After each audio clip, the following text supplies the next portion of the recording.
नमस्कार मित्रों, मैं विनय पाठक दिल्ली एएस के इस YouTube प्लेटफॉर्म पर आप सभी का स्वागत करता हूं। आज मैं उपस्थित हूं आप सभी के साथ चर्चा करने के लिए भारत की आर्थिक समीक्षा और भारत का बजट।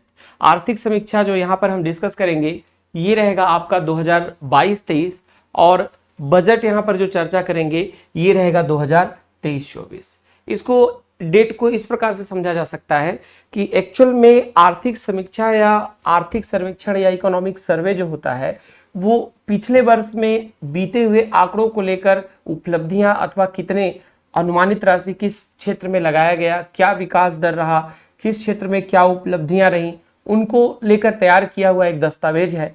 जबकि बजट जो होता है वो आने वाले वर्ष में, आगामी वर्ष यानी जो वर्ष करंट में चल रहा होता है, जैसे 2023-24 है तो 2023-24 में किस क्षेत्र में कितनी राशि इन्वेस्ट की जाएगी विकास को लेकर, अथवा यहां पर एक अनुमान लगाया जाता है कि हम इस वर्ष में इस क्षेत्र में इतना विकास दर को प्राप्त कर लेंगे। तो एक्चुअल में बीते हुए समय का जो उपलब्धि अथवा जो विवरण होता है उसे हम आर्थिक समीक्षा अथवा हम कहेंगे आर्थिक सर्वेक्षण के नाम से जानते हैं, और आने वाले समय को लेकर जो प्लान किया जाता है उसे हम बजट के नाम से जानते हैं। तो हमने इससे पहले 3-4 वीडियो अमूमन हमने इसमें कवर किया हुआ था, जिसके अंतर्गत छत्तीसगढ़ का आर्थिक सर्वेक्षण और बजट इन दोनों को लेकर हमने चर्चाओं को रखा था। अभी हम इसी फैक्ट को या इसी टाइटल को भारत के संदर्भ में हम यहाँ पर डील करेंगे।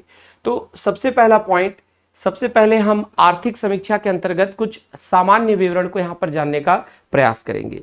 तो आर्थिक समीक्षा अथवा अगर हम बात करें यहाँ पर इकोनॉमिक सर्वे का, तो एक्चुअल में इकोनॉमिक सर्वे जो है वो बजट के ठीक पहले प्रस्तुत किया जाता है।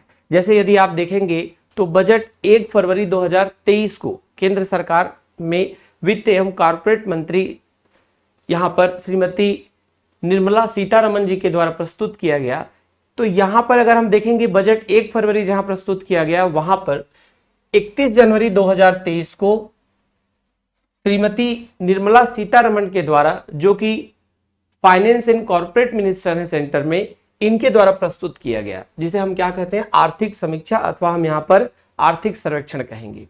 ये जो आर्थिक समीक्षा अथवा आर्थिक सर्वेक्षण प्रस्तुत किया गया ये वित्त मंत्री के द्वारा तैयार न करके एक आर्थिक विषयों पर जानकार समिति होती है, और उस समिति के मुख्यतः जो मेन कर्ता धर्ता है उनको हम यहाँ पर चीफ इकोनॉमिक एडवाइजर यानी मुख्य आर्थिक सलाहकार के तौर पर जानते हैं।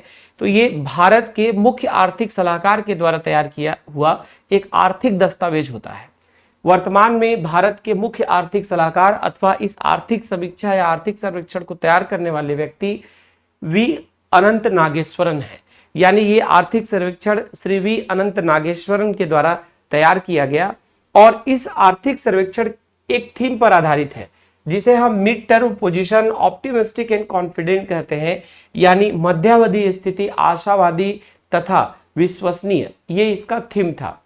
साथ ही साथ याद रखेंगे कि वर्ष 1950-51 में पहली बार बजट प्रस्तुत किया गया था भारत का। आजादी के पश्चात भारत का बजट पहली बार 50-51 में प्रस्तुत किया गया। लेकिन ये जो बजट प्रस्तुत किया गया था ये पहले यहां पर आर्थिक समीक्षा की बात करेंगे हम। ये जो आर्थिक समीक्षा प्रस्तुत किया गया पहली बार, जिसे हम 1950-51 कह रहे हैं, ये बजट के साथ प्रस्तुत किया जाता था। यानी 1950-51 से लेकर 64-65 के ठीक पहले तक का जो समय था उस दौर में बजट और आर्थिक समीक्षा एक साथ प्रस्तुत किया जाता था। लेकिन इस डेट को ध्यान रखिएगा, 1964 से यानी 1964 से बजट और आर्थिक सर्वेक्षण को पृथक कर दिया गया, और बजट से ठीक पहले आर्थिक सर्वेक्षण या आर्थिक समीक्षा प्रस्तुत की जाती है। तो यहां पर एक जनरल सा फैक्ट है, आप देखेंगे आपके वनडे एग्जाम में, व्यापम अथवा पीएससी के द्वारा ली जाने वाली परीक्षाओं में हमको सरल से प्रश्न देखने के लिए मिल जाते हैं कि वास्तव में अगर जैसे समझने की कोशिश करें हम, तो हम कहेंगे कि ये आर्थिक समीक्षा किसके द्वारा तैयार की जाती है, तो भारत के मुख्य आर्थिक सलाहकार के द्वारा, या इसको प्रस्तुत कौन करता है, इसे प्रस्तुत कब किया गया, इस बार का थीम क्या था, ऐसे प्रश्न हमको देखने के लिए मिलते हैं। यदि हम बजट या आर्थिक समीक्षा के विषय में हम ओवरऑल समझने का प्रयास करें कि इस बार आर्थिक समीक्षा में क्या मुख्य बातें रहीं, तो यहां पर हमको देखने के लिए मिलता है कि मुख्यतः जब हम जीडीपी ग्रोथ की बात करते हैं, जीडीपी ग्रोथ यानी हम कहेंगे gross domestic product. Gross domestic product क्या होता है कि किसी भौगोलिक सीमा में वस्तु और सेवा के उत्पादन का कुल जो आर्थिक मूल्य है उसे हम यहां पर ग्रॉस डोमेस्टिक प्रोडक्ट कहते हैं। तो ग्रॉस डोमेस्टिक प्रोडक्ट वर्ष 2023-24 के लिए अनुमान लगाया गया, ये रहेगा 6 to 6.8, यानी 6 से लेकर 6.8 तक ये आर्थिक विकास दर की संभावना यहां पर या जीडीपी ग्रोथ की रखी गई है। जबकि वर्ष 2022-23 में ये ग्रोथ रेट जो है 7.0%, इससे पहले 21-22 में ये 8.7% है। यानी आपको ध्यान रखना है, यहां पर 3 बातों का हम ध्यान देंगे। सबसे पहला, निगेटिव ग्रोथ रेट आपका 2020-21 में रहा और ये था आपका -6.6। इसके पश्चात 21-22 में 8.7, 22-23 में 7.0 और 23-24 में 6.0 से 6.8 रहने का अनुमान है। ठीक है, जिसमें खास अगर आप देखें तो वर्ष 2022-23 है, ये इंपॉर्टेंट हो जाता है क्योंकि आप छत्तीसगढ़ के लिए भी जब पढ़ते हैं आर्थिक सर्वेक्षण में, तो छत्तीसगढ़ का जो जीएसडीपी ग्रोथ रेट है वो 2022-23 के लिए 8.0% है, जहां पे भारत का 7.0 दिखता है।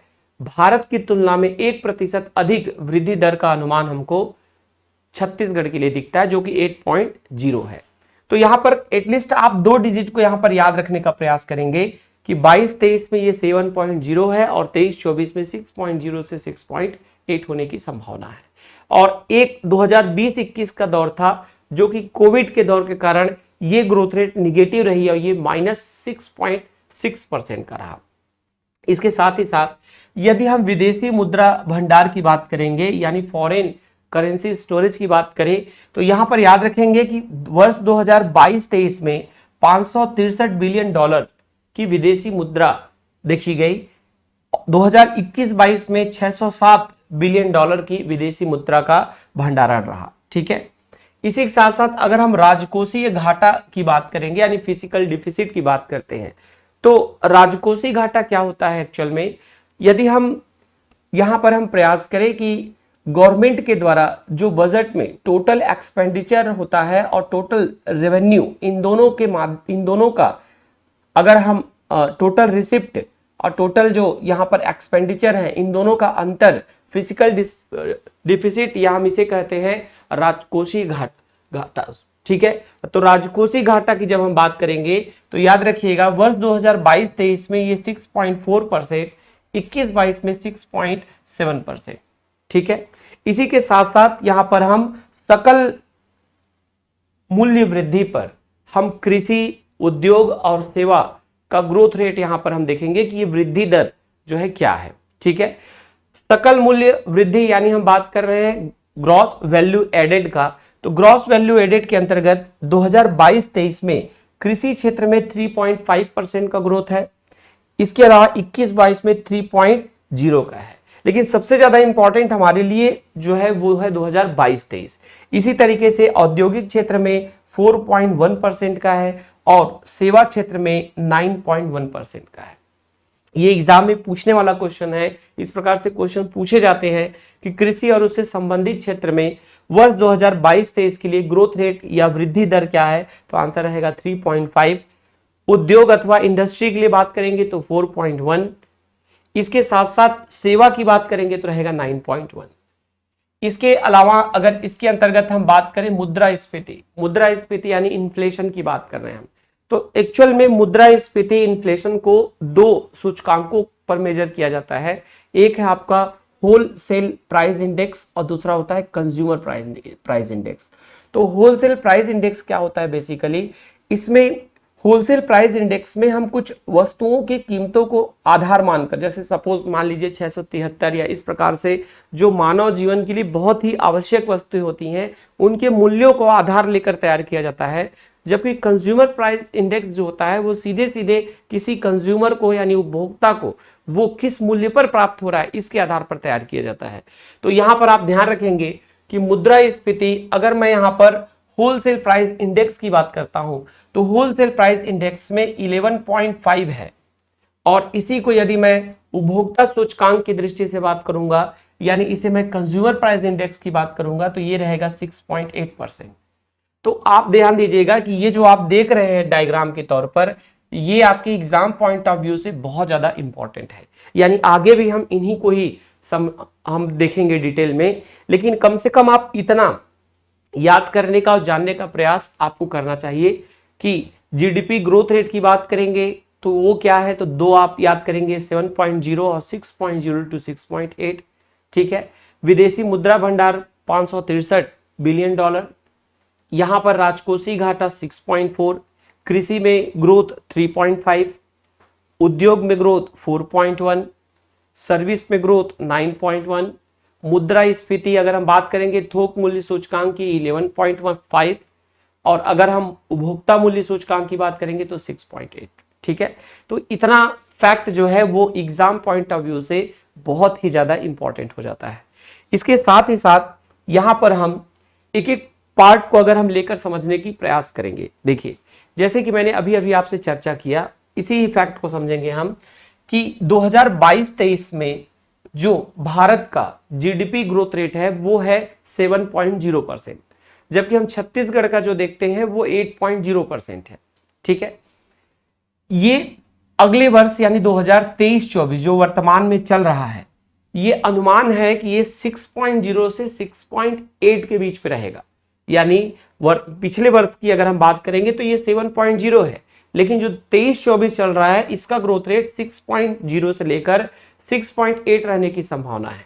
और मैंने अभी अभी आपसे चर्चा किया कि वर्ष 2020-21 में कोविड के दौर के कारण ये ग्रोथ रेट निगेटिव रहा, और निगेटिव ये था आपका -6.6%।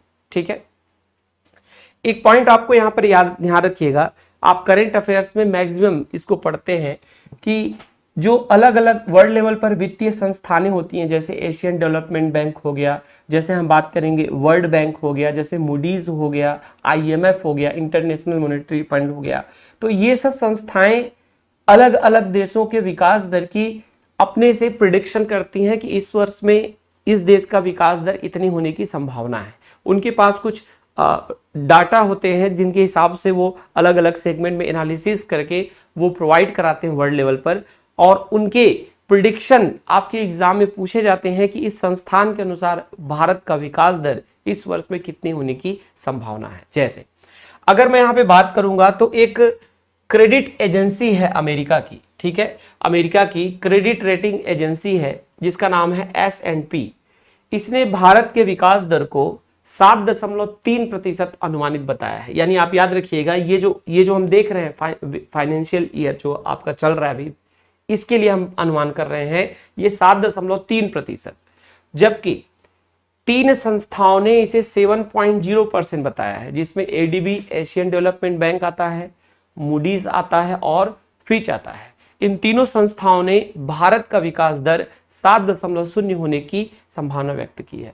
इसी तरीके से एक संस्था याद रखिएगा 6.9%, यहां पर वर्ल्ड बैंक ने ग्रोथ रेट को 6.9% माना है, जबकि अगेन 3 संस्थाओं ने इसे 6.8% दिया है, जिसमें भारत की संस्थाएं शामिल हैं। इसमें आता है RBI, जिसको रिजर्व बैंक ऑफ इंडिया कहते हैं, और ये भारत का सेंट्रल बैंक है, यानी अदर बैंक को रेगुलेट करना, कंट्रोल करने की अथॉरिटी इस RBI के पास है।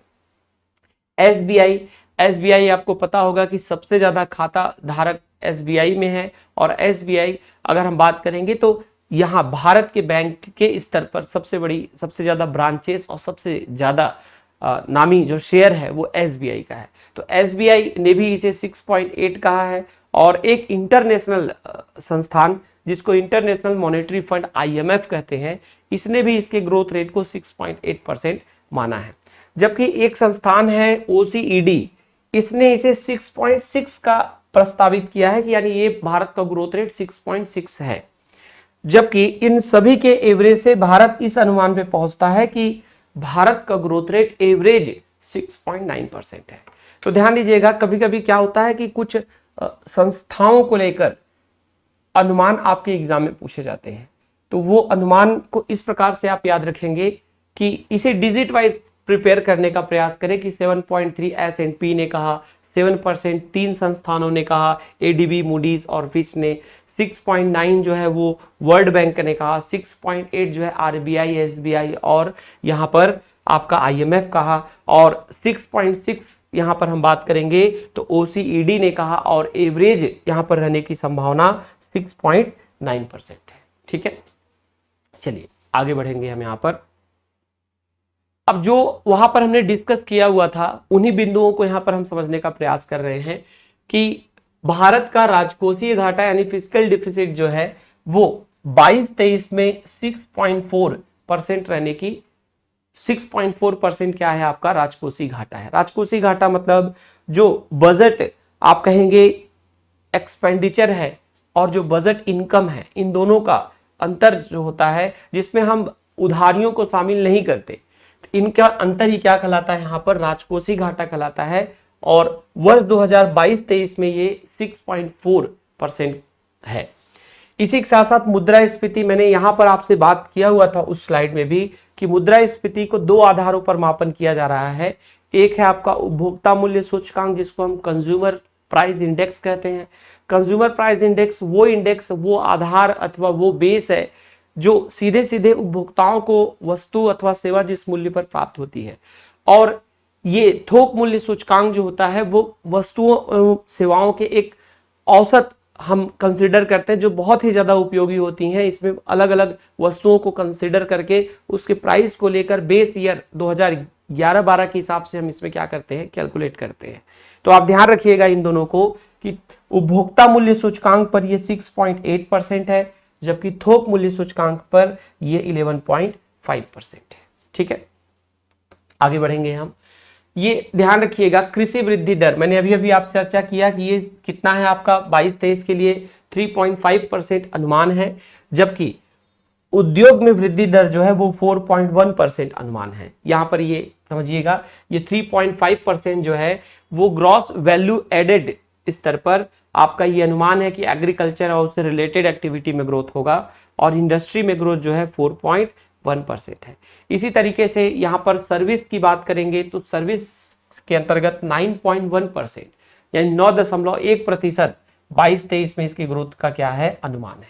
तो आपको सभी वर्षों का याद रखने की जरूरत नहीं है, केवल 2022-23 और ऐसे कुछ आंकड़े जो 2023-24 से रिलेट करते हैं उनको आपको याद रखने की आवश्यकता है। ठीक है, इसी के साथ साथ कुछ हम स्कीम की बात करेंगे जैसे जल जीवन मिशन। तो जब जल जीवन मिशन की बात करते हैं तो ध्यान रखिएगा जल जीवन मिशन को अगस्त 2019 में लाया गया। ठीक है, जल जीवन मिशन का टारगेट ये था कि ग्रामीण क्षेत्रों में ग्रामीण परिवारों को स्वच्छ पेयजल उपलब्ध कराया जाए। इसके अंतर्गत प्रति परिवार प्रतिदिन 55 लीटर की जल राशि निःशुल्क उपलब्ध कराई जाती है, और ये जो 55 लीटर की जल राशि यानी 55 लीटर प्रतिदिन प्रति परिवार को जो दिया जाता है, इसमें विशेषतः इस बात का ध्यान रखा जाता है कि ये पानी इतना शुद्ध हो, इससे रोग की मात्रा जो है, यानी अधिकांशतः देखा जाता है जो रोग होते हैं यानी हेल्थ इश्यूज जो आते हैं वो दूषित जल अथवा संक्रमित पानी के उपयोग के कारण होता है। तो स्वच्छ जल के माध्यम से सरकार यहाँ पर रोग पर नियंत्रण और लोगों को स्वच्छ जल मुहैया कराने का के लक्ष्य से ये जल जीवन मिशन को अगस्त 2019 में लाया है। केंद्र सरकार की ये स्कीम है, इस पर मैं आपको राज्य सरकार के आंकड़े भी यहाँ पर डील करूंगा। ध्यान दीजिएगा 2019 में जब लाया गया तो इसमें लक्ष्य था 18.9 करोड़ ग्रामीण परिवार को इसके द्वारा नल के पानी का कनेक्शन देना, लेकिन उस समय मात्र केवल इस वर्ष में 17% टारगेट ही प्राप्त किया जा सका। यानी लगभग हमारा टारगेट था 18.9 करोड़ ग्रामीण परिवार का, लेकिन केवल 17% यानी 3.2 करोड़ परिवार को इससे कनेक्शन दिया गया। और लेकिन जब हम इसको वर्तमान स्थिति के परिदृश्य में देखते हैं यानी आर्थिक समीक्षा 2022-23 के संदर्भ में देखेंगे तो 18 जनवरी 2023 की स्थिति में 19.4 करोड़ परिवार का लक्ष्य रखा गया, और उस लक्ष्य में 11 करोड़ ग्रामीण परिवार में सफलता प्राप्त हुई। यानी आप ध्यान दीजिएगा जिस वर्ष इसको लाया गया उस वर्ष के अंत तक केवल 17% उपलब्धि थी, लेकिन 18 जनवरी 2022 की स्थिति में 19.4 करोड़ ग्रामीण परिवार में से 11 करोड़ ग्रामीण परिवार को इसके माध्यम से स्वच्छ जल मुहैया कराया गया। इससे दो फायदे हमको देखने के लिए मिलते हैं। जैसे एक रिपोर्ट बताता है कि 2019 की स्थिति में लगभग 1.8 करोड़ ऐसे व्यक्ति थे जो जल के उपयोग के कारण उनको हेल्थ का सामना करना पड़ा, यानी 1.8 करोड़ व्यक्ति जो थे वो बीमार हुए। जबकि यही 2021 में मात्र 59 लाख जो बीमारियां रही वो जल के कारण रही। तो इसको ध्यान रखिएगा आप कि 18 जनवरी 2023 की स्थिति में 11 करोड़ ग्रामीण परिवार यहां पर क्या कर रहे हैं, इस नल के कनेक्शन के माध्यम से जुड़े हुए हैं। यदि यहीं पर मैं आपसे छत्तीसगढ़ की बात करता हूं कि छत्तीसगढ़ की स्थिति इसके लिए इसको लेकर क्या है, तो हम देखते हैं कि छत्तीसगढ़ हम यदि डीपीआरसीजी में अभी हाल ही में 1-2 दिन पहले ही एक आंकड़ा प्रस्तुत किया गया, तो उसमें देखा गया कि छत्तीसगढ़ में लगभग अगर हम बात करें तो 21,20,000 परिवार, ग्रामीण परिवार को, यानी 21,20,000 जो रूरल फैमिली हैं, यानी ये जो ग्रामीण परिवार हैं, इस ग्रामीण परिवार को इस योजना के माध्यम से स्वच्छ जल उपलब्ध कराया जा रहा है। इसमें ध्यान दीजिएगा, इसके अंतर्गत आपसे ये पूछा जा सकता है जैसे छत्तीसगढ़ में कुल कितने ग्रामीण परिवार जो हैं वो इससे जुड़े हुए हैं, तो आप बताएंगे 21,20,000, जिसके अंतर्गत सबसे ज्यादा जांजगीर चांपा जिले में, यानी जो जांजगीर चांपा जिला है, ये जांजगीर चांपा जिले में लगभग अगर मैं बात करता हूं तो यहां पर 1,83,000 के आसपास 1,83,000 परिवार जो हैं उनको सबसे ज्यादा नल कनेक्शन दिया गया, यानी ये मैक्सिमम कनेक्शन था, यानी सबसे अधिक इसमें सफलता प्राप्त करने वाला जो जिला है वो जिला है जांजगीर चांपा। जांजगीर चांपा जिला के बाद आप ध्यान रखिएगा, इसके अंतर्गत जांजगीर चांपा के बाद हम देखें तो अलग अलग जिले आते हैं, जैसे रायपुर है, राजनांदगांव है, तो आप कम से कम 3 जिलों का ध्यान रखें। तो छत्तीसगढ़ में कुल यहां पर जो जल जीवन मिशन से कनेक्शन प्राप्त हुआ है वो 21,20,000 है, और इसमें जांजगीर चांपा जिला पहले स्थान पर आता है।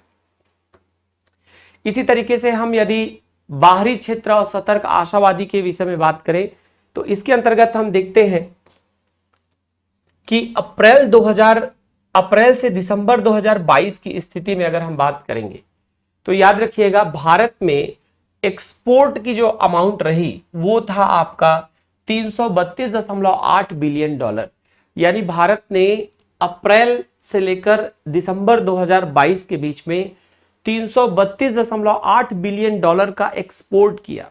ठीक है, और इस एक्सपोर्ट में याद रखिएगा ये एक्सपोर्ट पिछले वर्ष की तुलना में 16% अधिक रहा।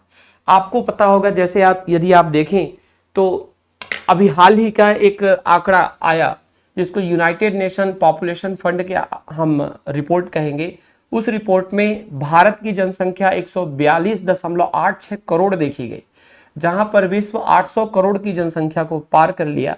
भारत प्रत्येक 5 व्यक्ति में 1 व्यक्ति विश्व में भारत का है। भारत की जनसंख्या विश्व की जनसंख्या की 17.75% है, और वर्तमान में इस रिपोर्ट के अनुसार हम चाइना को 29 लाख जनसंख्या से पीछे कर चुके हैं, यानी चाइना की पॉपुलेशन से वर्तमान भारत की पॉपुलेशन 29 लाख अधिक, और भारत विश्व का 17.75% पॉपुलेशन के साथ विश्व के प्रत्येक 5 व्यक्ति में 1 व्यक्ति भारतीय है। तो यदि आप देखेंगे तो भारत का जो बाजार है, बाजार ये लगातार बढ़ रहा है। अभी हाल ही में आपको ध्यान होगा कि एप्पल की कंपनी ने दिल्ली और मुंबई में 2 अपने असेंबलिंग यूनिट इस्टेब्लिश किए, जिसमें आप पढ़ते हैं कि दिल्ली में 80 लाख रुपए तो सिर्फ उसका रेंट है जहां पर उसको इस्टेब्लिश किया गया। तो इन दोनों एस्टेब्लिशमेंट के साथ एप्पल की कंपनी चाइना से अपने प्रोडक्शन को 18% कम करके भारत में लाने का टारगेट डिसाइड किए हुए हैं। तो इसको करने के पीछे सबसे बड़ा कारण ये है कि भारत जो देश है वो युवाओं का देश है, और सबसे बड़ा विश्व का मार्केट यानी largest market of the world जो है वो इंडिया का मार्केट है। तो यदि हम इस पर विचार करें तो आप देखेंगे कि भारत अब केवल आयात पर ही निर्भर नहीं है, इसमें तो कोई संदेह की बात नहीं है कि भारत बहुत से वस्तुओं को लेकर आयात पर निर्भर है, लेकिन आयात के साथ साथ भारत का लगातार निर्यात यानी एक्सपोर्ट भी बढ़ रहा है। यदि आप सर्विस सेक्टर के अंतर्गत जाकर देखें, सेवा क्षेत्र के अंतर्गत, तो भारत आज के समय में सॉफ्टवेयर को लेकर जो payment of balance of payment जो होता है, जिसको बीओपी कहते हैं, वो पॉजिटिव है। यानी भारत का उसमें इंपोर्ट की तुलना में एक्सपोर्ट की क्वांटिटी हमको ज्यादा देखने के लिए मिलती है। तो इसी तरीके से ध्यान रखिएगा कि भारत जो है वो दुनिया में सेवा क्षेत्र को लेकर 7वां सबसे बड़ा निर्यातक देश है, यानी 7th largest export country of the world. वो क्या है? आपका इंडिया है, 7वां सबसे बड़ा निर्यातक देश है। और 2022 में पूरी दुनिया में अन्य देशों से सबसे अधिक धनराशि जो है वो भारत भेजी गई, क्योंकि आप देख रहे हैं कि भारत की पॉपुलेशन, ये एक तो बड़ी समस्या है कि भारत की जनसंख्या, जहां पर हम देखते हैं कि इंडिया की जो फर्टिलिटी रेट है वो 2.2 है, यानी हर एक महिला अपने आने वाली पीढ़ी के लिए 2.2 प्रति बच्चों के साथ छोड़ रही है इस समाज को। वहां पर हम देखें तो ये एक जहां हमको समस्या देखने के लिए मिलती है कि जनसंख्या विश्व में सबसे ज्यादा, वहीं पर भारत एक सबसे ज्यादा युवा वर्ग का देश है। और युवा वर्ग के देश के नाम से यदि हम स्किल को बढ़ाएं तो स्किल के बढ़ाने से ये देश के विकास में भी क्या होगा? बहुत बड़ा योगदान माना जाएगा, यानी ये विकास को लेकर काफी ज्यादा अग्रसर होंगे। ठीक है, अन्य बिंदु पर हम विचार करें तो ध्यान दीजिएगा, कुछ कुछ पॉइंट को यहां पर हम समझ सकते हैं। जैसे सामाजिक क्षेत्र में व्यय केंद्र और राज्य को मिलाकर वित्त वर्ष 2016 में ये 9.1 लाख करोड़ का था, जिसे बढ़ाकर आगे चलकर 23 में इसे ध्यान रखिएगा 21.3 लाख करोड़ कर दिया गया। यानी 2016 में जहां पर ये आपका बजट जो एस्टिमेशन था, उस बजट एस्टिमेशन में इसे बढ़ाकर कितना कर दिया गया? 9.1 लाख करोड़ से 21.3 लाख करोड़ कर दिया गया। इसी तरीके से स्वास्थ्य क्षेत्र पर केंद्र और राज्य सरकारों का अनुमानित व्यय, ठीक है, 2.1% होता था जीडीपी का। ठीक है, उस 2.1% से इसको 2.2% कर दिया गया, यानी ये एक्चुअल में 1.6% होता था 2021 में।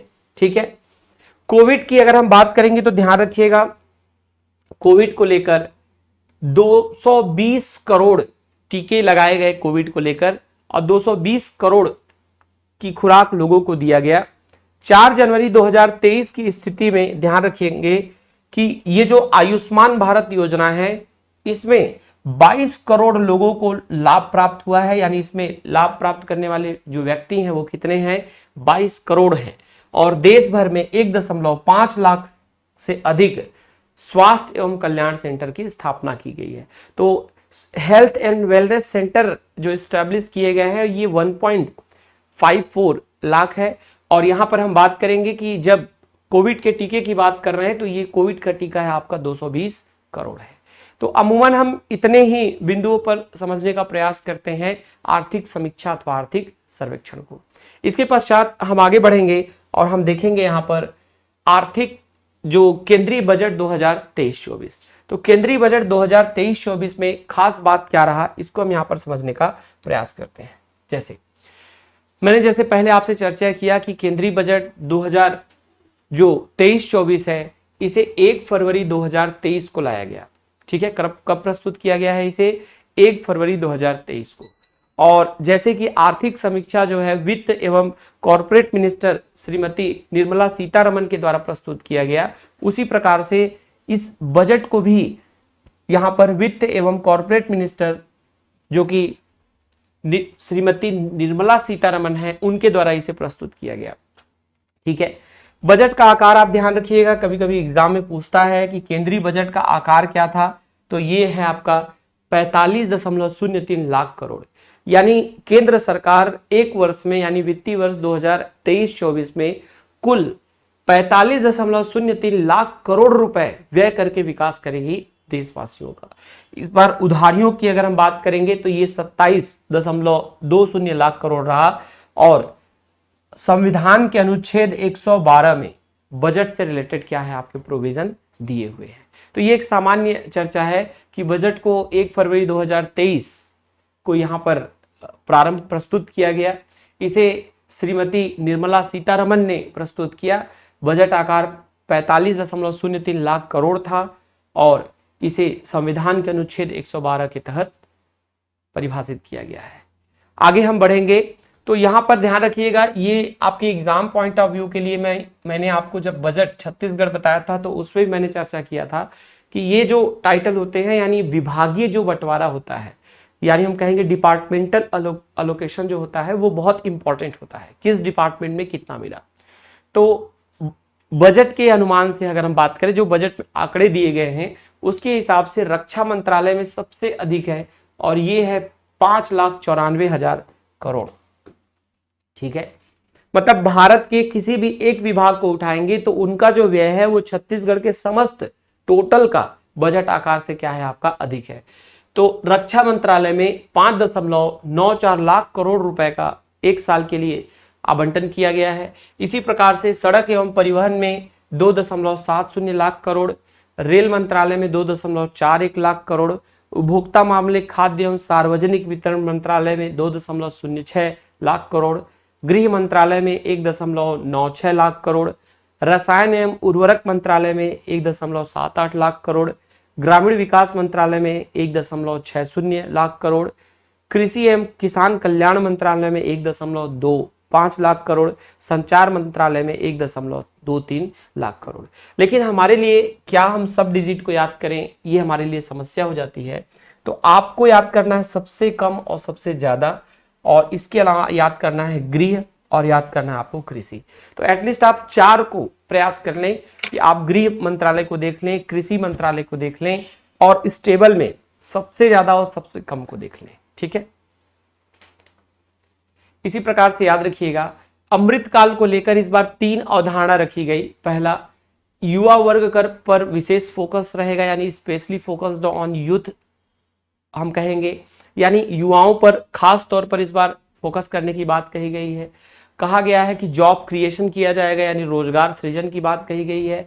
और यहां पर strong and stable large economic environment की बात की गई है, यानी वृहद और स्थायी आर्थिक वातावरण की बात की गई है। तो यहां पर याद रखिएगा अमृत काल में 3 मुख्य बातों को जोड़ दिया गया है कि अर्थव्यवस्था का जो वातावरण है उसे वृहद और स्थायी करना है, रोजगार अवसर का सृजन करना है, और तीसरा युवाओं पर अधिक फोकस करना है। जैसे कि मैंने पहले भी आपसे चर्चा किया कि भारत विश्व की सर्वाधिक युवा पॉपुलेशन वाला देश है, हालांकि टोटल पॉपुलेशन में भी भारत सबसे आगे है।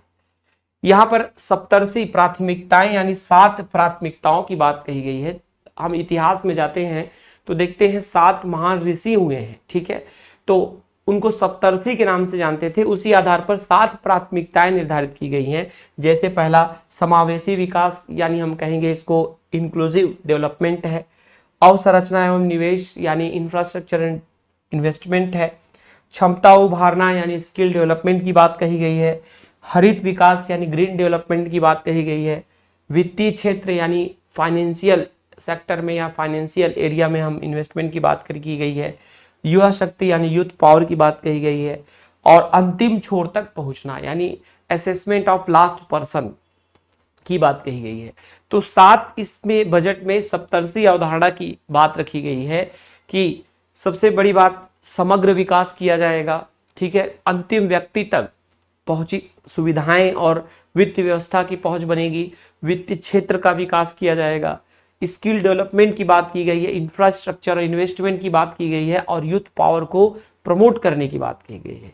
ठीक है, इसी तरीके से ध्यान रखिएगा हम इसके अंतर्गत देखते हैं कि जो रुपए आते हैं, यानी भारत सरकार को जो पैसे या अमाउंट प्राप्त होता है, राजस्व प्राप्त होता है, वो राजस्व कहां कहां से कितना प्राप्त होता है। ठीक है, तो यहां पर ध्यान रखिएगा जो ऋण और अन्य देयताएं होती हैं वो सबसे ज्यादा है 34%। सबसे ज्यादा हमको प्राप्त भारत सरकार को जो होता है वो ऋण एवं अन्य देयताएं से प्राप्त होता है। इसके अलावा 17% वस्तु एवं सेवा कर और अन्य कर से प्राप्त होता है, जीएसटी एंड अदर टैक्सेस से प्राप्त होता है। निगम का जो कर है यानी कॉर्पोरेट टैक्स जो है वो 15% है। इनकम जो टैक्स है आयकर वो है आपका 15%। सेंट्रल प्रोडक्शन टैक्स जो आपका टैक्स है वो 7% है। कर रहित प्राप्तियां 6% है, सीमा शुल्क जो है यहाँ पर 4% है, और ऋण रहित पूंजीगत प्राप्तियां यहाँ पे 2% है। तो आपको सब डिजिट याद करने की आवश्यकता नहीं है, आप सबसे ज्यादा और सबसे कम पर फोकस करें, यानी ऋण एवं अन्य जो देयताएं हैं वो सबसे ज्यादा इनकम का सोर्स है भारत के लिए, इसी तरीके से ऋण रहित पूंजीगत प्राप्तियां सबसे कम है। इसी प्रकार से यदि हम रुपए के जाने की बात करेंगे तो सबसे ज्यादा 20% जो है ब्याज भुगतान में चला जाता है, और सबसे कम 0.4 यानी 4% जो है वो पेंशन के भुगतान में चला जाता है। यानी भारत सरकार का सबसे ज्यादा 20% ब्याज भुगतान और सबसे कम 4% पेंशन के तौर पर राशि जाती है। कृषि और सहकारिता क्षेत्र की यहाँ पर हम बात करेंगे। जैसे पहला, डिजिटल सार्वजनिक अवसंरचना का निर्माण। तो यहाँ पर याद रखिएगा, किसानों के लिए समावेशी और शिक्षाप्रद के समाधान के तौर पर इसे लाया गया है, यानी टोटल डेवलप किया जाए, मतलब होलिस्टिक डेवलपमेंट की बात की गई है, समग्र विकास की बात की गई है, और साथ ही साथ एजुकेशनल इनरिचमेंट की बात की गई है, यानी शैक्षणिक विकास किया जाएगा। दूसरा, ANB बागवानी स्वच्छ पौध कार्यक्रम। तो उच्च मूल्य की बागवानी फसलों के उत्पादों को बढ़ाने की यहाँ पर बात की गई है। इसी तरीके से भारत को मिलेट का वैश्विक केंद्र बनाना। आपको पता होगा कि Indian institute of millet research IIMR, ठीक है, ये IIMR हैदराबाद में स्थित है, और इनके सहयोग से ये UN के द्वारा, यूनाइटेड नेशन के द्वारा इस वर्ष को, आपका जो 2023 चल रहा है, इसे मिलेट ईयर के तौर पर मनाया जा रहा है। तो यहाँ पर इस मिलेट ईयर में, जिसमें छत्तीसगढ़ काफी अच्छा शेयर रखता है, आपको तो पता होगा, छत्तीसगढ़ के 14 जिलों के साथ जो है IIMR के साथ मेमोरेंडम ऑफ अंडरस्टैंडिंग साइन किया गया। इस बार millet carnival, millet festival, millet cafe, panchayat millet cafe जैसे millet vehicle, mobile millet cafe जैसे अवधारणाओं को छत्तीसगढ़ में लाया गया। तो भारत इस बार मिलेट को बढ़ावा देने को लेकर, श्री अन्न अनुसंधान को बढ़ावा देने के लिए IIMR हैदराबाद के साथ कार्य कर रहा है। कृषि गतिवर्धक कोष की स्थापना। तो हम बोलेंगे यहाँ पर ग्रामीण क्षेत्रों में नवाचार स्टार्टअप को लेकर प्रोत्साहन के लिए कर रहा है। लक्षित निधियन के लिए यानी टारगेटेड फंड के लिए तो पशुपालन, डेयरी कार्य और मत्स्यिकी क्षेत्र में 20 लाख करोड़ की राशि यहाँ पर दी जा रही है। व्यापक रूप से उपलब्ध भंडारण क्षमता की स्थापना, यानी लार्ज अवेलेबल जो स्टोरेज कैपेसिटी को डेवलप करना। तो उपयुक्त समय पर बिक्री करने में किसानों को समर्थ बनाने के लिए स्टोरेज अवेलेबल कराने की यहाँ पर बात की गई है।